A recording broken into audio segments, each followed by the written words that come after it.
ou 4 ou plus. Les juges jaillir. Jaillir s'écrit comme Zahir, mais il y a, à la place de Z, vous mettez J, et à la fin, vous enlevez E. Vous avez jaillir, et vous l'avez dans vos Bibles. Juges chapitre 10, nous irons de 1 à 8, du verset 1er au verset 8e. Les juges jaillir. Juges chapitre 10.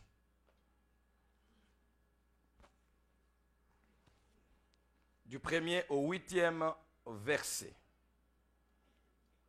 Les juges jaillir. Nous sommes à son introduction au numéro 1. Les juges jaillir. Juges chapitre 10, 1 à 8. Je lis au nom du Seigneur Jésus. Je crois que vous avez trouvé, n'est-ce pas? Vous êtes à côté des juges, chapitre 10. Ouvrez rapidement, je vais lire. Et je lis au nom du Seigneur Jésus. Après Abimelech, Tola, fils de Poua, fils de Dodo, homme d'Issachar, s'éleva pour délivrer Israël. Il habitait à Shamir, dans la montagne d'Éphraïm. Il fut juge en Israël pendant 23 ans, puis il mourut et fut enterré à Shamir.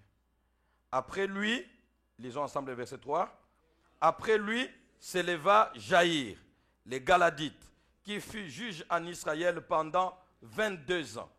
Il avait 30 fils qui montaient sur 30 anneaux et qui possédaient 30 villes, appelées encore aujourd'hui bourg de Jaïr et situées dans le pays des Galades. Et Jaïr mourut et fut enterré à Camon. Les enfants d'Israël firent encore ce qui déplaît à l'Éternel. Ils servirent le Baal et les Astartés, les dieux de Syrie, les dieux de Sidon, les dieux de Moab, les dieux des fils d'Ammon et les dieux des Philistins, et ils abandonnèrent l'Éternel et ne les servirent plus. La colère de l'Éternel s'enflamma contre Israël, et il les vendit entre les mains des Philistins et entre les mains des fils d'Ammon. Ils opprimèrent et écrasèrent les enfants d'Israël cette année-là, et pendant 18 ans, tous les enfants d'Israël qui étaient de l'autre côté du Jourdain, dans le pays des Amoréens en Galade. Amen. Tous sont appelés des juges et pourtant ils sont différents, chacun avec un appel particulier. Seigneur, le même Dieu mais des expériences particulières. Donc Dieu est grand. Celui qui veut le vivre, qui veut vivre sa grandeur, le vivra. Et celui qui veut vivre sa petitesse, alors il restera petit. Dieu est grand et tous peuvent puiser dans Dieu et se faire un nom. Dieu est grand et tous peuvent obtenir de lui et ne plus passer inaperçu. Dieu est grand et je veux puiser dans le Dieu grand. Je ne veux pas servir avec faiblesse le Dieu tout-puissant. Je ne veux pas passer inaperçu après avoir rencontré les dieux vivants et puissants. Seigneur, n'est-ce pas toi qui as dit à chacun de ceux que tu as rencontrés, je rendrai ton nom grand. Seigneur, merci de nous soutenir dans nos épreuves, de nous soutenir dans nos luttes et d'être avec nous et d'imposer ton veto qui nous donne le salut. Bénis ta parole et donne-nous de te servir comme les anciens l'ont fait avec beaucoup de force et de brillance, beaucoup d'éclat et de gloire, car tu restes le même. À toi toute la gloire. Je bénis cette assemblée, je bénis la parole. Je détruis toute œuvre du malin à cette heure. Au nom de Jésus, j'ai prié. Amen. Si vous avez aimé cette parole, elle est digne d'être applaudie en l'accueillant, digne d'être acclamée pour dire au Seigneur, nous sommes d'accord avec ta parole. Merci notre Dieu. Nous allons avec des enseignements et ça nous bénit beaucoup. Vous savez, prendre des messages à gauche et à droite, vous prenez un verset dans l'Ancien Testament, vous commentez, un autre dimanche, vous prenez un autre verset dans le Nouveau Testament, vous commentez et vous passez. Pour un serviteur, si vous allez de cette manière-là, vous manquerez à dire. Un jour, vous commencerez à chercher les versets, tous les versets qui vous ont touché n'ont plus rien. Il convient, et ça je l'ai appris de mon père, il convient que dans une église, vous alliez avec des enseignements systématiques qui donnent la vie. Vous décortiquez la parole de Dieu et elle vous habite. Parce que les situations que ces hommes ont connues, dont l'histoire est écrite dans la Bible, ces situations-là, les hommes d'aujourd'hui les connaissent également. Et ils peuvent puiser, et ils doivent puiser dans la parole de Dieu. Ainsi, il faut déverser la parole de Dieu sur le peuple de Dieu, vous pasteurs, nous pasteurs. Parce que ce peuple qui est devant nous n'ira pas avec nous partout. Ils ne seront pas avec nous partout. Mais nous pouvons leur donner quelque chose qui les accompagnera au bureau quand moi je serai absent. Et c'est pourquoi des fois au bureau vous luttez entre vous-même, le pasteur n'est pas là. Un jour le pasteur avait dit ça, la chose dont il avait parlé là, c'est ça. Mais il n'est pas là, mais la parole qu'il avait prononcée vous accompagne. Donc permettez-moi que je déverse la parole sur vous et que vous vous en souveniez partout où vous irez. Qui a déjà été menacé par une parole prononcée ici, là? Voilà, ils sont nombreux. Donc laissez-moi parler. Ainsi, nous ne voulons pas prendre des petites choses au hasard, non. Nous voulons aller systématiquement avec la parole de Dieu. Tola, vous l'avez connu, n'est-ce pas? Il nous a fait beaucoup de bien. Les juges Tola. Tola et Jaïr, qui l'a suivi, sont des juges au sort presque semblable. Vous allez voir. Et même en lisant, déjà, vous avez compris. Des juges au sort presque semblable. Ils sont venus tous les deux, après Abimelech. Vous connaissez bien Abimelech? Tous les deux sont venus après Abimelech. Ils ont à peu près la même durée de règne. L'un a 22 ans, l'autre a 23 ans de règne. Ils sont venus après Abimelech, ils ont presque la même durée de règne. Ils n'ont pas, tous les deux n'ont pas connu d'ennemis nommément désignés. On ne connaît pas un ennemi qui a été cité comme quoi c'est contre cet ennemi ou suite à l'agression de cet ennemi que ce juge a été suscité. Il ne se trouve pas. Ils n'ont pas d'ennemis nommément désignés et leurs histoires sont passées sous silence. 22 ans de règne. Mais tout ce qu'on dit, il avait 30 fils. Et tout ce qu'on dit, il était juge en Israël. Il avait régné 22 ans. 22 ans, juge. Et tout ce que tu as fait, c'est parti où? Pratiquement comme Tola. Vous avez déjà oublié l'histoire de Tola? Non. Comme Tola, je disais comme Tola, Jaïr n'a pas eu une tâche facile dans son ministère. Il n'est pas facile de travailler à la place de Tola, de travailler à la place de Jaïr. Il n'est pas facile. Vous n'avez pas d'ennemi contre qui tout le monde se lève. Mais vous avez tout un peuple, chacun blessé dans sa maison, et vous devez exercer le ministère du Seigneur. Cette tâche n'est pas facile. Aujourd'hui, la plupart des pasteurs vous diront, beaucoup de gens ne viennent pas à l'église. Ils vous diront, ils sont maintenant là à la cité. Ils ont déjà peut-être été ici, ils ont déjà été dans une autre église, ils ont déjà été, mais ils sont blessés. Pour eux, l'église ne vaut plus la peine. Et lève-toi, va prêcher dans un milieu comme ça et gagne une âme. Même tel que vous êtes là aujourd'hui, tous, vous n'avez pas confiance en celui qui est devant vous. Vous aimez Dieu, vous avez la petite notion de Dieu dans votre cœur. Vous avez la petite notion de l'église dans votre cœur. Et c'est tout ce qui vous amène là. Quant au serviteur qui est devant, vous n'avez pas à 100% l'assurance qu'il est là pour notre bien. Ce n'est pas votre faute. C'est la faute de ceux qui se sont tenus hier là où je suis et qui vous ont fait ce qui vous a blessé. Il n'est pas facile pour un serviteur de s'élever dans le genre de ministère que Tola a connu, que Jaïr a connu. Quelle était la blessure du peuple d'Israël pour que Dieu ne se limite pas aux 23 ans de Tola pour ajouter encore 22 ans, sinon l'inverse, de Jaïr? Quelle était la profondeur de la blessure de ce peuple? Quelle était la profondeur de la déception de ce peuple? Et vous savez, frère, je l'ai dit une fois ici, quand Dieu a décidé de sortir un homme de sa misère, il ne fait pas le travail à moitié. Quand Dieu a décidé de te délivrer d'une situation, rassure-toi, s'il met des pas que tu considères comme lents, il arrivera au bout. Le travail que Dieu commence, il l'achève. Quand Dieu t'a mis au programme et qu'il a dit que cet enfant, j'ai entendu ses cris, j'ai vu sa misère, j'interviens. Si tu as été enfoncé à 100 mètres sous le sol, Dieu ne te délivrera pas jusqu'à 50 mètres sous le sol et il se fatigue. Parce que si c'est à 50 mètres, tu es encore sous le sol. Et si l'effort qu'il a fourni à ce niveau-là, permettez que je parle de l'effort.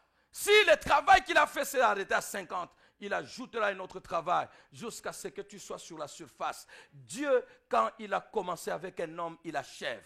Personne n'a jamais vu Dieu faire le travail à moitié dans sa vie. Il pardonne totalement, il libère totalement, il affranchit totalement, il éclaire totalement, il délivre totalement. C'est pourquoi quand tu es en Christ, tu es en paix, car il achèvera le travail qu'il a commencé. Et ça, j'aime. Il achèvera le travail qu'il a commencé. Il a vu son peuple déchiré par le passage d'un juge sanguinaire. Et il dit non, ça ne restera pas comme ça. Je leur ai toujours donné des juges pour les délivrer d'un ennemi qui les a siégés. Là, ils n'ont pas un ennemi. Et ils ont des blessures qu'un méchant juge a laissées. Par conséquent, avant qu'ils ne puissent être attaqués par un autre ennemi, que je les guérisse d'abord de l'intérieur. Et vous allez voir que pendant 46 ans, nous le verrons tout au long de ce message. 46 ans, ce message ou cette étude. Pendant 45 ans. Pendant 45 ans, ils n'ont pas été attaqués par aucun ennemi. Par aucun ennemi. Ils n'ont pas été attaqués. Dieu sait que ici tu es affaibli. Et je ne t'envoie pas un autre ennemi. Je te traite d'abord. Quand tu seras fort, tu pourras te mesurer aux ennemis qui viendront. Pour le moment, tu n'es pas fort. Tu es blessé à l'intérieur. Tu es affaibli. Tu n'as plus confiance ni en toi-même, ni en tes serviteurs. Comment je vais t'envoyer des ennemis? Et Dieu te traite à l'intérieur. Dieu les traite à l'intérieur. Dieu les soigne à l'intérieur. 45 ans durant, sans attaque ennemie. Merci Seigneur. Ce n'est pas facile. Ce n'est pas un ministère facile que d'avoir Tola. Que celui qui a exercé Tola, celui qui a exercé Jaïr. Comme Tola, Jaïr n'a pas eu une tâche facile dans son ministère. Ils n'ont pas eu d'ennemis en armes, c'est vrai. Mais, après Abimelech, notez bien cette phrase. Ils n'ont pas eu d'ennemis en armes, c'est vrai. Mais après Abimelech, ils ont réalisé que l'action de guérir est plus difficile que celle de blesser. L'action de guérir est plus difficile que celle de blesser. On peut être blessé en une seconde. La guérison prendra du temps. Abimelech a blessé pendant 3 ans. Mais la guérison a mis 45 ans. Autrement dit, 15 ans pour chaque année de blessure. Il fallait 15 ans pour chaque année de blessure. Écoutez, nous avons des enfants avec nous à la maison. Lorsque vous blessez un enfant, un jour, vous mettrez du temps pour les remettre. Et même ça risque de rester toute la vie. Nous avons des collaborateurs. Nous avons des serviteurs. Nous avons nos responsables. Dans ton zèle, dans ton activité, je ne sais pas quoi, tu as fait certaines choses qui blessent un homme, qui blessent une femme, qui blessent un frère, qui blessent ton responsable, qui blessent ton collaborateur. Tu mettras du temps pour pouvoir corriger ce que tu as fait en une seconde. Si nous étions prudents, nous serions capables, nous devrions nous dire, ce n'est pas n'importe quelle parole que je dois prononcer. Il m'est arrivé de prononcer certaines paroles que j'ai regrettées. Je dis, Seigneur, pas ça. Mais la réparation de ça a mis du temps. Beaucoup d'entre nous, nous connaissons déjà le Seigneur. Mais la misère que nous avons, ce n'est pas la misère de nos péchés, mais c'est la misère de la réparation de ce qui a été causé hier. Et la plupart, nous sommes dans cet état d'hommes et de femmes qui ne croient plus en rien, en personne. Pourquoi? Parce que hier, blessé par le mari, blessé par la femme, blessé par les parents, blessé par les enfants, blessé par le chef, blessé par les collaborateurs, blessé par les pasteurs, blessé par les membres. Est-ce qu'il y a des pasteurs blessés par les membres? Oui. Combien de pasteurs ont perdu le fardeau? De plus en plus, leur zèle d'hier n'est plus la même. Pourquoi les mêmes? Pourquoi? Parce que les membres, à un certain moment, dans leur zèle de liberté, ont blessé. On se blesse, on se blesse, on se blesse, et on se blesse, et on se blesse. La Bible dit, faites attention, c'est Paul qui écrit aux Galates, faites attention, ne vous mordez pas les uns les autres, de peur que vous ne soyez détruits les uns par les autres. Quand vous vous mordez les uns les autres, vous serez détruits les uns par les autres. C'est en un jour, sous une joie, sous une poussée, je ne sais pas laquelle, sous une influence, je ne sais pas laquelle, sans contrôler ses paroles, sans contrôler ses gestes, on pose des gestes. Mais les jours que tu reviens à toi-même, répare ce que tu as fait. Tu mettras 15 ans pour une année de blessure. 15 ans pour une année de blessure. S'il vous plaît. Ainsi, nous voyons des serviteurs qui viennent après Abimelech, qui ont une tâche difficile. Une tâche difficile. Blesser, l'action de guérir est plus difficile que celle de blesser. Et surtout, notez bien, et surtout si celui qui vient pour guérir porte le même titre que celui qui a blessé. L'action de guérir est plus difficile que celui de blesser, surtout si celui qui vient pour guérir porte le même titre que celui qui a blessé hier.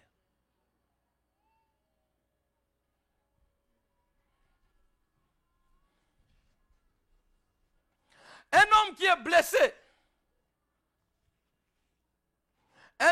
blessé par un militaire, je prends un exemple dans la société.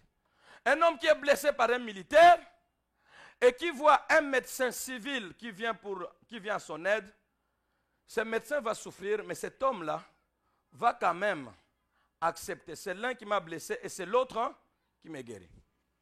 Mais un homme qui a été blessé par un militaire avec l'arme, et il voit un autre militaire médecin, mais en tenue, avec l'arme, pour venir le guérir, ça non. Ça non. Quelle est la différence entre toi et celui qui m'a blessé hier? Quelle est la différence entre toi qui viens me guérir et celui qui m'a blessé hier? L'action de guérir est plus difficile que celle de blesser. Et surtout si celui qui vient pour guérir porte le titre de celui qui a blessé hier. Un jour, dans une salle d'intercession à Kinshasa, nous voyons une jeune fille qu'on nous amène, non délivrée là, elle a un problème, parlez d'abord avec elle. Elle tremblait devant tout celui qui pouvait être garçon autour. Frère dans la foi. Elle tremblait. Elle ne peut même pas vous écouter, elle tremblait. Mais qu'est-ce qui se passe? Elle parle avec quelques sœurs, elle est calme. Elle parle avec des hommes, les frères viennent pour... Elle ne peut pas supporter. Par conséquent, on pose la question, qu'est-ce qui se passe exactement? Il dit non, je ne peux supporter aucune présence masculine. J'avais 6 ans quand mon père m'a violé. Depuis 7 ans, je ne supporte, ce n'est pas que je le fais sciemment.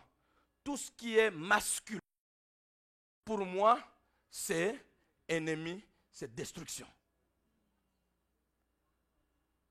Vous pouvez être pasteur, rempli du Saint-Esprit, l'onction est sur vous.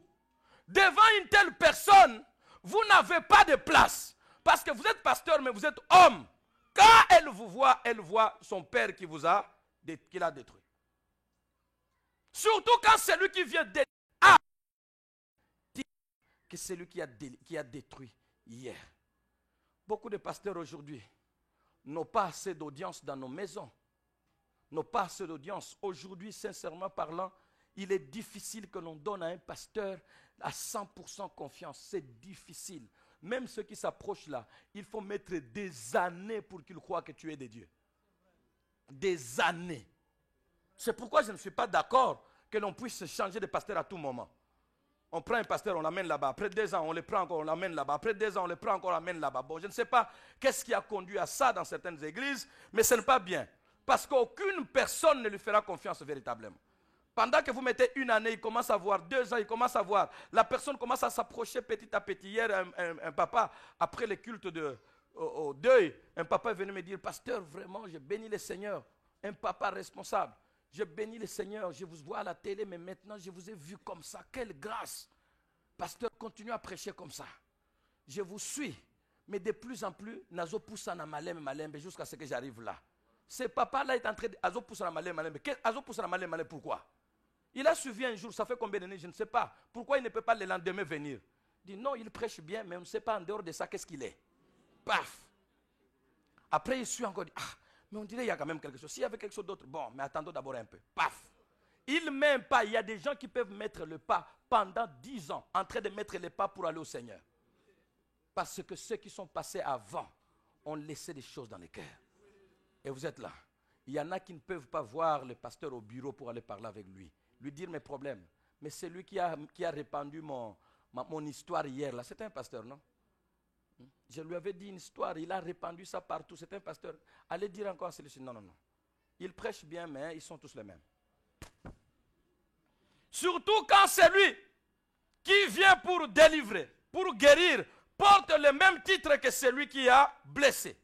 C'est le but poursuivi par le diable qui ne veut pas blesser étant dans la peau des démons. Le diable ne veut pas blesser quelqu'un tout en étant dans la peau d'un démon. Mais il veut blesser en étant dans la peau d'un ange de lumière. Pour compliquer et annuler tout effort de réparation. Le diable sait que vous aimez Dieu. Le diable sait que vous ne pouvez pas supporter ce qui est négatif. Le diable sait que vous n'accepterez pas un étranger. Le diable sait que vous ne pouvez pas supporter celui qui ne porte pas le nom de celui que vous aimez. Par conséquent, le diable ne peut pas venir avec un nom que vous n'aimez pas. Il fait tout pour se donner le nom que vous aimez. Vous aimerez le nom et vous trouverez votre nom en lui, mais lui restera le diable. C'est pourquoi Paul dit dans 2 Corinthiens chapitre 11, le verset 13 à 15, il dit ceci. Ces hommes-là sont des faux apôtres, des ouvriers trompeurs, déguisés en apôtres du Christ. Vous entendez? Déguisés en apôtres du Christ. Et cela n'est pas étonnant, puisque Satan lui-même se déguise en ange de lumière. Il n'est donc pas étrange que ces ministres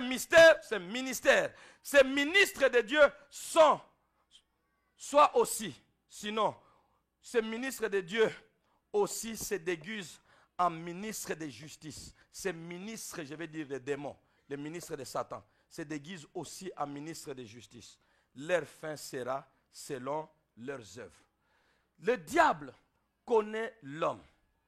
Israël a toujours vécu avec des juges.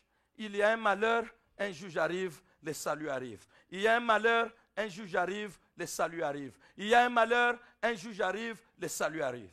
Mais là, si un autre juge arrive comme cela, il y aura toujours ce cycle de victoire. Par conséquent, il faut les piéger dans les juges. Et Abimelech viendra, non pas de Dieu, mais du diable. Il a été béni avec l'argent de Bérite. Il a été amené au trône par une certaine combine charnelle. Il est arrivé au trône par la combinaison de ses frères. Je suis de la chair, de votre chair et tout. Et il arrive au trône. Celui de Dieu n'arrive pas au trône de cette manière. Et comme il est du diable, voilà, d'accord, je suis juge, je règne sur vous. Mais qu'est-ce qu'il n'a pas fait sur eux? Le diable ne pourra pas détruire quelqu'un en se présentant devant lui. Je suis le diable. Jamais. Ainsi, je puis dire à quelqu'un, de l'Ancien Testament au Nouveau, le combat entre le vrai et le faux traverse des siècles et fait beaucoup de dégâts. Mais ce combat devient plus dangereux lorsque les faux portent la veste du vrai pour opérer. Lorsque les faux portent la veste du vrai pour opérer, là le combat devient très difficile. Je vous assure, il n'y a pas beaucoup de garçons ici, frères en Christ, qui peuvent aller dans un bar maintenant, dans une boîte de nuit, choisir une prostituée mal habillée et tout, et l'épouser. Non. Alors les prostituées et ces gens du diable remplis de démons, ils ne vont plus rester là-bas pour avoir des garçons sérieux. Alors ils vont quoi? La nuit ils sont là, mais le dimanche matin, bien propre ici. Elle adore avec nous, elle lève les mains. Et le frère regarde le cœur bas, il dit, en tout cas moi c'est elle. Oui, pardon mon frère, ce n'est pas une bonne soeur, attends d'abord. Non, pasteur Motema Nange Betty, c'est vraiment elle. Attends encore un peu, nous allons voir au fur et à mesure que les choses passent. Non, pasteur, cette histoire-là, tu es contre notre mariage. Va. Le diable s'est déguisé. Et je veux dire que le diable, ton ennemi, a porté ton uniforme. L'uniforme de ton camp pour bien t'avoir. La foule que nous avons ici ne doit pas nous tromper. Tous ici ne sont pas des dieux forcément. Il y a des envoyés du diable là, des envoyés de Satan là-bas. Hommes bien habillés en cravate, envoyés du diable. Femmes bien maquillées, mais envoyés du diable. Le but est de te renverser. Mais ce qui est bien pour les enfants de Dieu, c'est que quelle que soit la forme que le diable peut prendre, la Bible dit que le méchant ne subsistera pas dans l'assemblée des saints. Il y a quelque chose dans l'assemblée des saints qui fera que le méchant ne subsiste pas. Bien-aimé, si tu es un enfant de Dieu vrai, tu peux te tromper un jour. Si tu es un enfant de Dieu vrai, tu peux te tromper un jour, tu t'approches d'elle. Ah, mais on dirait que c'est une bonne sœur. Mais si tu es un enfant de Dieu vrai, tu t'approcheras un jour. Un moment, tu commences des doutes. Ah, mais ce que je sens envers cette sœur, c'est quoi? Mais ce n'est pas très bien ce que je sens. C'est quoi ça? Mais si tu vois quelqu'un, depuis qu'il a commencé à aller, il n'a connu aucun frein. Baza bangona bango.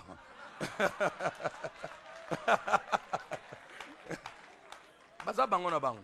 Et vous savez, moi j'ai toujours dit comme ça, le Seigneur est tellement bon qu'il ne peut pas donner à une fille qui s'est gardée depuis longtemps bien et qui adore le Seigneur bien, et le Seigneur vient lui donner un homme faux, un homme aventurier, un bandit, un envoyé du diable. Non, le Seigneur fera tout. Ma fille ici, elle est en train de se tromper, mais moi, je vais intercaler ce mariage.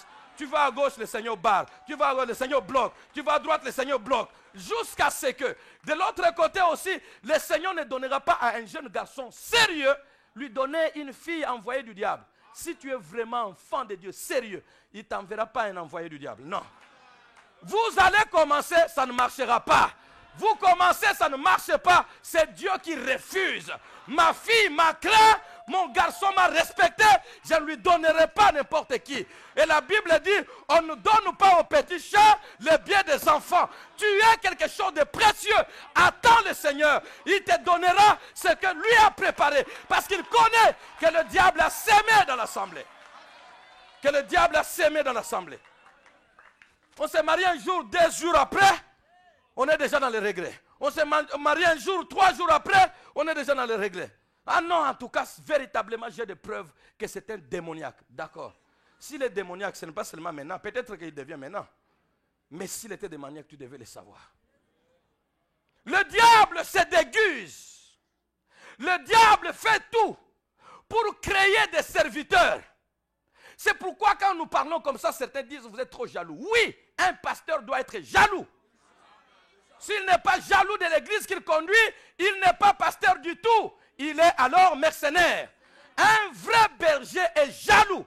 Où est-ce que tu vas manger? Avec qui tu sors? Tu vas où? Avec qui tu es là? Pasteur, au contraire, ma privé. Pasteur, c'est la église. Ceux qui n'ont zélé dans l'église, tu n'es pas ma brebis. Si tu es ma brebis, je dois savoir, tu dors comment, tu te réveilles comment, où tu vas, avec qui tu es. Si tu penses que je dois te laisser la liberté, tu n'es pas ma brebis. Tu n'es pas ma brebis.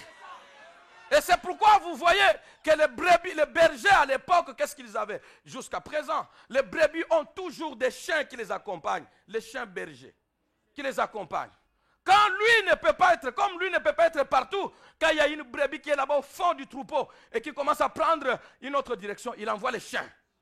Et les chiens vont partout pour ramener. Alors l'Éternel, notre Dieu, est là. Et nous sommes ces petits chiens. Nous sommes ces petits chiens. Si tu m'entends aboyer à côté de toi, c'est le maître qui m'envoie, ta direction n'est pas bonne. Wow, wow, wow, wow. Ah non, pasteur, tu cries trop. Non, ta direction n'est pas bonne. Le maître m'a dit, va crier à côté de lui, qu'elle rentre sur le droit chemin. Qu'elle rentre sur le droit chemin. On ne doit pas te laisser aller où tu veux. Frères, sœurs, le diable est rusé. Il nous a envoyé ses serviteurs. Il a suscité des pasteurs. Ils ont tout comme moi. Mais au-dedans, ce qu'ils sont, moi je ne suis pas. Ou alors ce que je suis, certains ne le sont pas. Quand vous allez dans une église et que le Seigneur vous a parlé, parce que votre propre intelligence ne peut pas vous faire découvrir qu'est-ce que ce serviteur est. Quand vous allez dans une église, priez le Seigneur. Les amis, priez le Seigneur, que le Seigneur vous dise si cet homme-là qui est devant vous est de lui ou pas. Pourquoi vous ne pouvez pas le savoir? Il faut que Batouba Sabino. Est-ce que ce pasteur-là, il est bon? Mais si toi tu es enfant de Dieu, pourquoi tu ne peux pas demander au Seigneur? Dans l'église ici, telle que nous sommes là, ils sont contre moi, même sans raison. Si tu tombes par hasard sur une personne comme celle-là, est-ce que le pasteur là est vrai? Yeah! Tika! En réalité, l'église n'a pas ngoté. Et là, il t'a aidé. Hein? Ne demande à personne. Ne viens même pas demander au pasteur. Pasteur, je voudrais me rassurer. Est-ce que toi vraiment tu es de Dieu? Je dirais quoi? Bien sûr, je suis de Dieu. Tu ne le vois pas, je suis de Dieu. Ne me demandez pas à moi, ne demandez pas à vos voisins. Allez demander à Dieu. Celui-là, est-ce qu'il est de Dieu? Bien aimé, devant Dieu, je suis nu. Si vous me voyez par rapport à Dieu, vous me verrez ce que je suis. Parce que je ne me cacherai pas. Demandez la nuit. N'a gêné 3 jours. Pendant que des statues à Maurice ou à tu ne peux pas faire ça pour ton salut. Tu viens seulement à l'église chaque dimanche, et tu es là. Le diable a envoyé ses serviteurs. Dieu envoie des juges. Ce sont les libérateurs d'Israël. Mais le diable envoie un juge pour capturer l'attention de ceux qui sont habitués aux juges, afin de bien les détruire. Attention, votre ennemi a porté l'uniforme de votre camp pour bien opérer. Voilà ce que ça veut dire. Votre ennemi a porté l'uniforme de votre camp. Aujourd'hui, nous avons beaucoup d'églises qui s'appellent l'église, mais ils n'ont pas ce que l'église doit avoir. Ils ne sont pas ce que l'église doit être. Et c'est pourquoi déjà dans l'Ancien Testament, l'apôtre, sinon le prophète a écrit en disant qu'il y aura à une certaine période, 7 femmes viendront se saisir d'un seul homme pour lui dire, écoute, donne-nous seulement ton nom. Quant au pain et aux vêtements, ne t'en fais pas. Nous-mêmes, on va manger de notre pain. Nous allons nous vêtir de notre vêtement. Mais toi, donne-nous, enlève notre honte. Donne-nous seulement ton nom. Pourvu qu'on dise que c'est la femme de tel. Même si au salut une année, tu ne me vois pas, ce n'est pas un problème. C'est comme ça que les choses se passent aujourd'hui. C'est une prophétie qui concerne plus l'église encore aujourd'hui. Où les gens ont besoin du nom de Jésus. Il avait besoin, Abimelech, du nom des juges. Mais ce qui fait les juges, ils n'avaient pas. Car tous les juges de Dieu, ils venaient pour délivrer Israël. Mais lui est venu pour blesser Israël. Tous les serviteurs qui se lèveront devant vous ne seront pas là forcément. Tu pourras te frapper la poitrine et dire alors, attends, nazana été nazana serviteur monsieur Sani, attends longue la borne na ke église monsieur Sani, attends longue Bethel na ke nangesi comme monsieur Sani, attends longue rédemption na ke nangesi comme monsieur Sani, kende nayo. Mais si vous kende zana na nzambe. Va. Tu rencontreras non pas Gédéon, mais tu rencontreras Abimelech. Si tu rencontres Gédéon, gloire à Dieu. Si tu rencontres Ehud, gloire à Dieu. Si tu rencontres Shamgar, gloire à Dieu. Parce qu'à un moment donné, Shamgar régnait au même moment que Ehud, sous l'ombre d'Ehud. Tu n'es pas avec Ehud et que Shamgar t'encadre, bon. Mais si tu tombes malheureusement par mégarde, tu tombes entre les mains d'Abimelech, tu sauras qu'il y a des juges qui savent déchirer en blessant le cœur des hommes. Vous allez dans l'église pour être consolé. Et c'est là que vous ramassez tout. Frères, sœurs, je vous en supplie. Ne courez pas à gauche et à droite. Et surtout à ces moments ici où les jours sont mauvais, les temps sont mauvais. Jésus vient très très bientôt. Les serviteurs du malin sont encore nombreux, créant des églises même prospères. Ils peuvent vous offrir beaucoup de facilités. Ils ne vous blâment jamais parce qu'ils veulent se faire amis à vous. Quand on blâme quelqu'un trop, il s'éloigne. Quand on blâme l'église trop, ils se refroidissent. Ils ne vous blâment jamais. Ils ne vous parlent jamais contre tout ce que vous êtes en train de faire parce qu'il veut vous attirer. Et tout ce qu'il a dans la bouche, ce sont des paroles pour vous dire des belles paroles, des bonnes choses, des choses que vous voulez entendre. Et quand on vous parle d'une certaine manière avec sévérité, ici, à cause de ce que vous êtes, de ce que vous valez, d'ailleurs, quel est cet enfant que son père ne châtie pas? Et vous voulez être l'enfant d'un père et vous dites à votre père, moi ne me châtie pas. Alors, tu es un enfant illégitime. Illégitime. Allez dans des maisons, vous allez voir. L'enfant d'un voisin est venu jouer avec les enfants de la maison. Et qu'un dégât se passe. Vous allez voir trop souvent. On va commencer par qui? On commencera par les enfants de la maison. L'enfant du voisin, on va lui dire, toi, il ne faut plus faire ça. Mais dès qu'on arrive à l'enfant de la maison, toi, viens ici. Le fouet, paf! L'enfant du voisin sera châtié là-bas, pas ici. Qui tu veux, l'enfant du voisin ou mon enfant?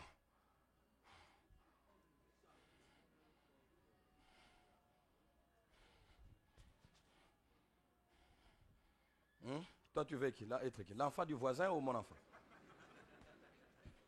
Qui veut être l'enfant du voisin? Levez les mains. Voilà, il y a un garçon qui a levé les mains là-bas. Désormais, tu es l'enfant du voisin. Frères, sœurs, je vous en supplie, quand je lis ça, je tremble. Quand je lis ça, je tremble. Dans l'Ancien Testament, comme dans le Nouveau Testament, la Bible est claire. Les combats entre les faux, entre le vrai et le faux, a traversé des siècles. Nous les voyons au temps des juges. Et nous les voyons comment Paul en parle plus tard dans le Nouveau Testament.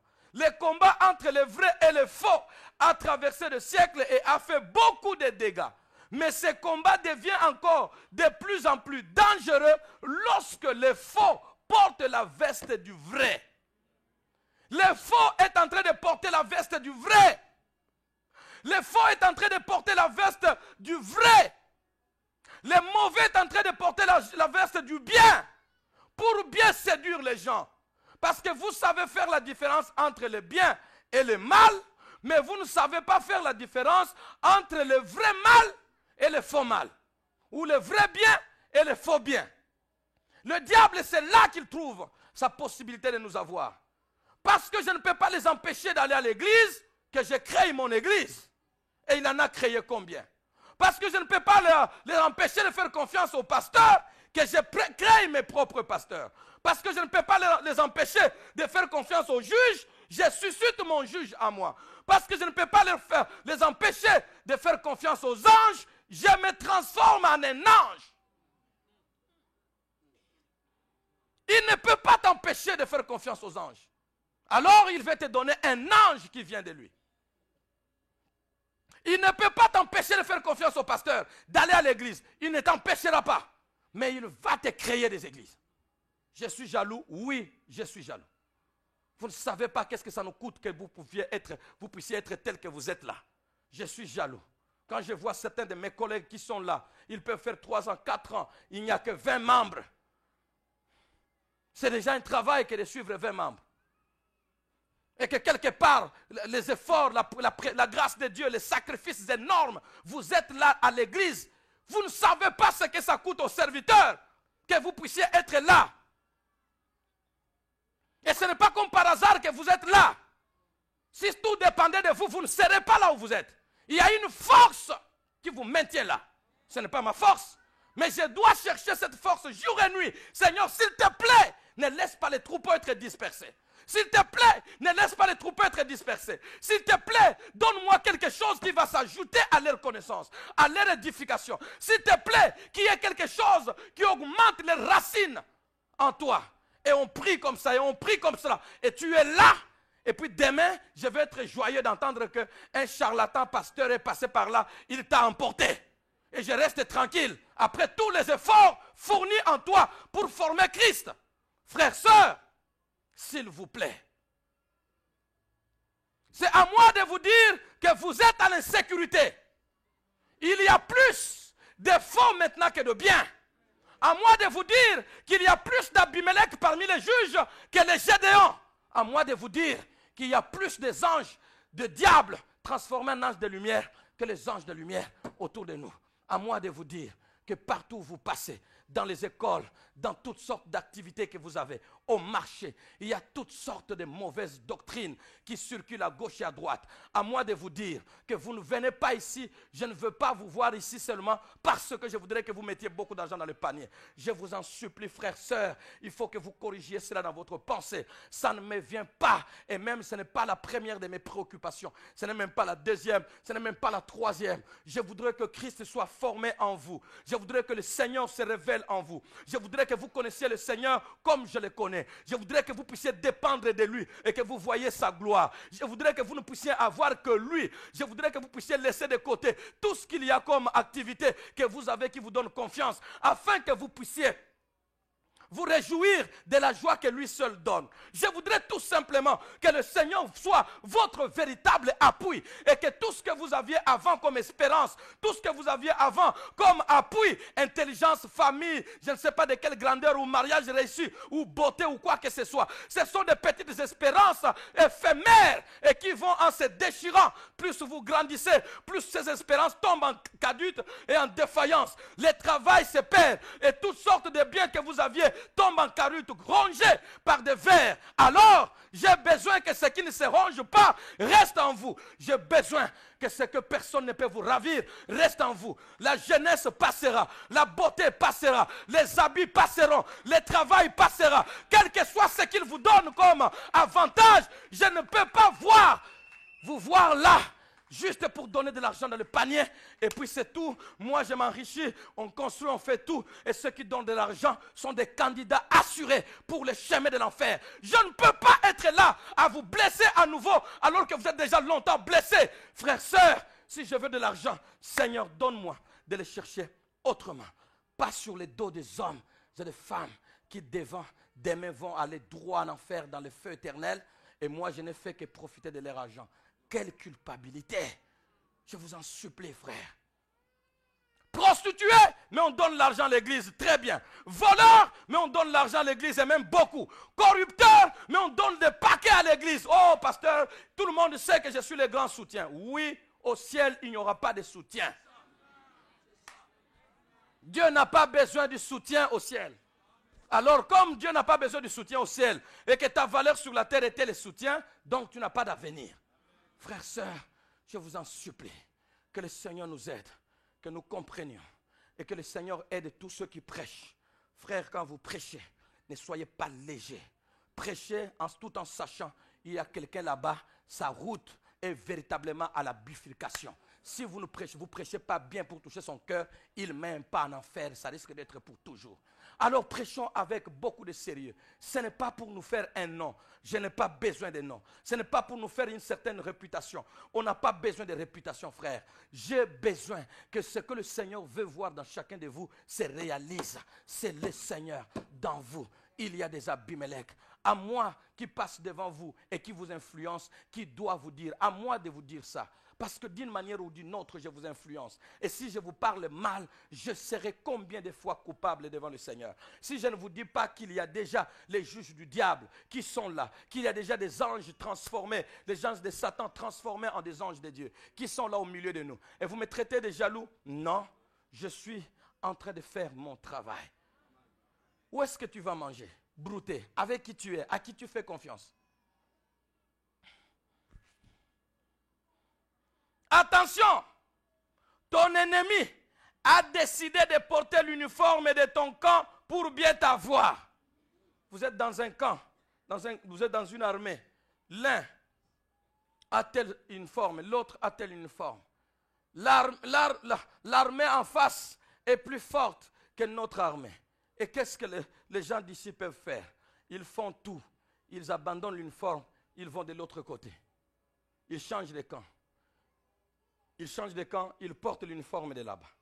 Quelqu'un d'autre demain, il change encore, il fait tomber cette uniforme, il est en civil, il va de l'autre camp, il change d'uniforme, il porte l'uniforme de là-bas. S'ils arrivent à atteindre 1000 ou 3000 au milieu de vous, avec votre uniforme, c'est l'uniforme extérieur qu'ils ont changé. Mais leur rage contre vous n'a pas changé. Est-ce que vous ne comprenez pas que c'est tout ce qui nuit au Congo? Mais oui, bien sûr. Mais oui, bien sûr. Combien de fois n'avons-nous pas vu ici dans ce pays certaines choses que je n'aimerais pas citer ici? Combien de fois qui nous ont fait très mal et ça ne se fait nulle part ailleurs? Un responsable d'un pays, à quelque niveau que ce soit, c'est responsable, il entend que non, votre pays derrière a tel problème avec tel autre pays. Et directement là où il est, il passe directement dans l'autre pays. Un responsable. Ça veut dire quoi? Ça veut dire que tu étais au milieu de nous, mais tu n'étais pas de nous. C'est ce que la Bible dit. Ils sont au milieu de nous, mais ils ne sont pas des nôtres. Ils ne sont pas des nôtres. Qu'est-ce qu'ils ont fait? Ils ont fait tout. Pour vous combattre chacun avec son uniforme, on ne saura pas. Ils font tout, ils prennent notre uniforme. Comme ça tout le monde acclame, ah ce sont nos frères, nous sommes ensemble. Ils font tout pour prendre la connotation chrétienne. Et ils sont ici nombreux. Pose à ton frère, toi tu es chrétien ou tu as la veste de chrétien? Pose la question à ton voisin.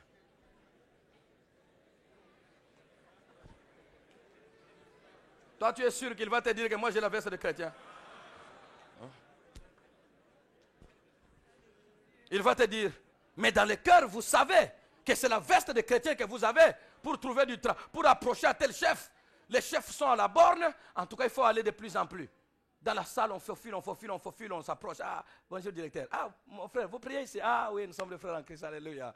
Oh, vraiment. Mais où est-ce qu'on s'était vu? Ah non, directeur, moi aussi je suis votre... Ah, tu travailles avec nous là-bas. Ah, mais c'est très bien. Tu connais le Seigneur? Oh, directeur, depuis longtemps que je suis ici. Le directeur peut être chrétien, mais celui-là qui a besoin du directeur, le directeur ne fera pas confiance aux païens. Donc, le directeur fera confiance aux chrétiens. Et quel chrétien? De son église. Donc, je peux prendre la connotation de son église, je passe devant lui. C'est fini. Il est chrétien parce qu'il est venu à la borne et qu'il a prié, adoré avec nous. Ils sont ici nombreux. Si nous n'étions pas, si nous étions très nombreux à être des vrais chrétiens, même si toute la ville de Matadi n'avait pas d'autres églises, et que c'était seulement nous tels que nous sommes là, cette ville ne serait pas la même. La plupart d'entre nous ici, nous sommes des faux. Non, vous êtes des faux. Frère, je ne dis pas pour vous faire rire. La plupart, étudiants, élèves, professeurs, ou je ne sais pas, militaires, ou je ne sais pas, chefs quelque part, dans la douane, ou dans le contrôle et autres, pour la plupart, ce sont vos intérêts qui sont en tête. Ce n'est pas l'intérêt de la population ou l'intérêt de la nation. Non, la plupart, vous êtes chrétiens de non. Faux! On ne peut pas être un chrétien remplissant un temple comme celui-ci, et la ville ne bouge pas. Et nous sommes la même chose. Et nous sommes chrétiens. Ils sont plus... Ici, ils sont plus des disciples d'Abimelech que les disciples de Gédéon. Ils sont plus des disciples d'Abimelech que les disciples de Jaïr ou de Tola ou de Shamgar. Beaucoup plus, ils sont des disciples. Leurs pères ont détruit hier et ils continuent à détruire les autres ici. Leurs pères ont saccagé les entreprises et eux qui ont remplacé leurs pères, ils saccagent de la même manière. Mais ils sont quand même bien respectés dans les églises et nous sommes là, c'est nous les grands de la ville. Vous êtes les grands de la ville. Un jour, vous verrez les véritables grands de la ville quand il se lèvera pour pouvoir mettre chacun à sa place. Il y a un véritable grand de la ville. Je vous en supplie. Le temps n'est pas à faire des choses qui détruisent là. Quand tu veux poser un acte, réfléchis 1000 fois. Ça va blesser. La blessure que ça va causer me mettra combien de temps pour réparer?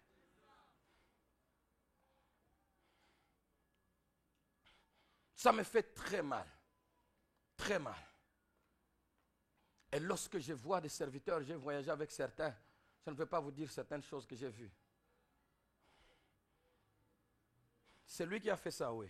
Un pasteur, oui. Alors je me suis dit, alors les pasteurs sont très libres, pourquoi moi je ne suis pas très libre?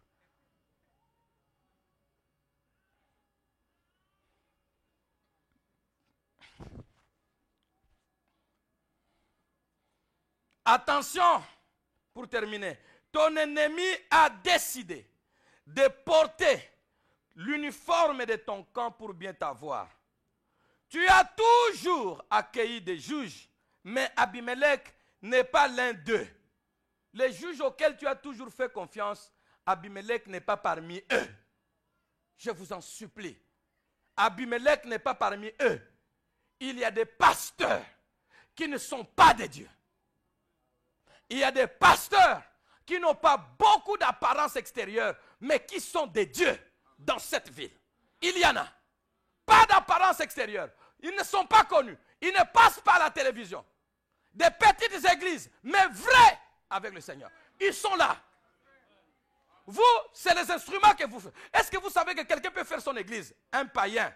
Il achète les instruments, il loue les choristes, il loue les pasteurs, il construit son temple. Je vous dis, il peut faire... Un jeune homme est venu me dire, mais pasteur, est-ce qu'on ne peut pas faire les affaires?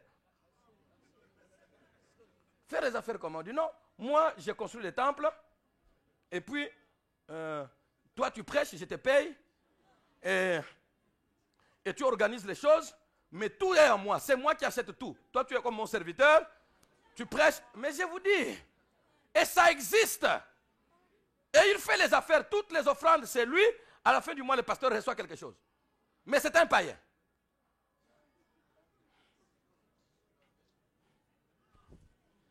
Donc, un pasteur peut avoir des instruments, peut avoir le micro, comme ce que j'ai, peut avoir les vestes, peut avoir des insignes, tout à l'extérieur et ne pas être de Dieu.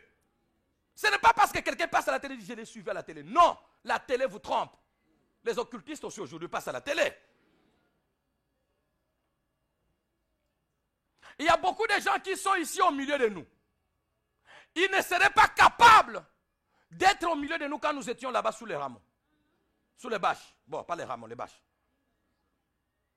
Ils sont ici. Il y en a qui ne pouvaient pas être capables. Moi, quelqu'un comme moi, tel que je suis allé sous avec notre frère, le docteur Kalenda, s'est moqué de son épouse. Son épouse dit, ah, j'ai trouvé maintenant une église bien à Soyo. Je vais aller prier là-bas. De l'Oebeka à Soyo. Il dit, oui. Un jour, il passe avec les enfants là-bas. Les enfants, regardez l'église de votre maman. Tous les enfants disent, maman, tu viens vraiment prier ici, maman, pourquoi tu te ridiculises comme ça? Parce que nous étions ridicules. Je dis, non, c'est vrai, l'apparence que vous voyez là n'est pas bonne. Mais venez quand même, moi je nomme moi. Nous, tout ce que nous avions, seulement la prière et la parole, c'est tout. Mais le reste, apparence, zéro. Si tu suis les apparences extérieures, ils ont un temple, ils ont ceci, ils sont climatisés, ils ont une bonne chorale, ils chantent bien, ils ont ceci, tout ça, ils parlent en français. Tu iras en enfer avec ça. Cherche le Seigneur. Est-ce que le Seigneur est dedans ou pas? On peut avoir tout ça, mais le Seigneur n'est pas dedans. Je vous dis. Donc il y a des serviteurs de Dieu qui sont dans cette ville, qui n'ont pas ce que nous avons, mais ils sont vrais du Seigneur. Mais il y en a d'autres qui sont à Kinshasa partout. Chaînes de télévision, ils ont tous des vraies vedettes. Mais rien de Dieu. Alors cherchez à savoir celui-là est Abimelech ou il est Gédéon ou il est Shamgar. Ils portent tous les noms des juges, mais ils n'ont pas tous la même chose au-dedans. Je voulais tout simplement vous mettre en garde que ces deux juges sont venus à une période très difficile. Très difficile. Pour corriger, guérir des blessures causées par quelqu'un qui s'appelait juge, mais sans rien avoir de juge. Rien. Sans rien avoir de juge. Si tu as la malchance, entre guillemets, de rencontrer ces juges-là, tu lui donnes ton cœur. 10 ans après, une année après. D'ailleurs, la plupart, ils détruisent tout de suite après. 3 ans après, tu vas pleurer. Je pensais que c'était Gédéon. Ainsi, pour terminer, pour tirer de jaillir quelques leçons, quelques leçons pour la vie de la foi, voilà. Pour tirer de jaillir quelques leçons de la vie de la foi, ou alors, pour tirer de jaillir quelques leçons pour la vie de la foi, son expérience nous propose l'action de jaillir, l'héritage des 30 fils, et les mâles des enfants d'Israël. Tout cela, nous verrons ça à partir de dimanche prochain. Baissons nos têtes dans la prière. Vous n'avez pas écrit? C'est quoi? Vous avez ri quoi? Donc, c'est-à-dire que tu n'as encore rien dit et tu as déjà parlé. Je voulais préparer le terrain comme ça pour qu'on parle maintenant bien. Les vraies choses, ce n'est pas ce que j'ai dit là de jaillir, non. Là, j'ai ramassé jaillir, tola et tout. Je vous prépare le terrain. Comme ça, prochainement, le dimanche prochain, nous commençons les vrais tola, les vrais devrait jaillir. N'est-ce pas? Seigneur, tu nous as fait beaucoup de bien et nous te bénissons. Que la grâce et l'amour que nous avons reçus de toi nous maintiennent